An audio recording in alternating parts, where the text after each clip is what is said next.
Alright, this is the third system we're going to talk about, is the lock system.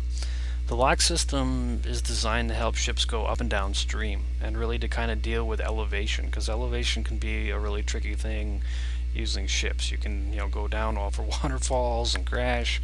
You can go, down rapids, which then damage your boat. Also, you don't have a lot of current in canals. There's a lot less moving water in a canal. So this really helps the ship go up and down stream based on elevation. So if you can see here, the ship enters in through where the gates are, and then they close the gates once it's inside, and then they begin to pump water out. You can see it being pumped out here. Now these valves and pipes and all that stuff is all mechanical now. What you would have during the time period we're talking about would have been opened and closed individually by people pulling actual gates open and pulling gates closed. But the same principles apply. When now the water goes down, they continue to go down, and then they continue on their way. Here's an example of a ship going upwards. So they go in, they close the gate. Once the gate is closed, they begin pumping the water in, so you can see the water rising here. This water level stays the same. Once it's been fully filled, they continue on their way, and they're ready to continue down.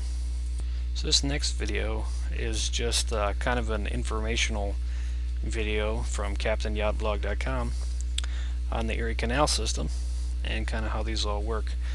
So you can see here the boat pulls up into a lock. This is what they look like now. The one that you saw in the first video was more of a period lock. So they pull in here, they tether to the wall so that they're not bouncing all around inside in here. You can see them, they're still tying this thing off. And you can see up here as well, the lock has a little bit of water that leaks out, and a lot of this kind of releases pressure. Once the water fills up, this is all time sped up here, but once the water continues to fill up,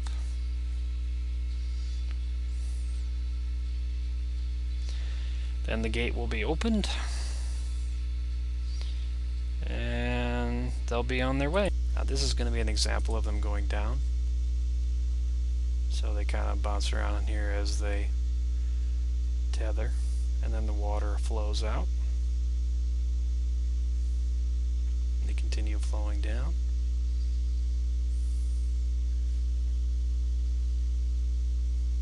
until they're at the same water level they need to be at. And it has to be exactly precise. And once that happens, the doors open and they will continue on their way. Be ready to watch the next video.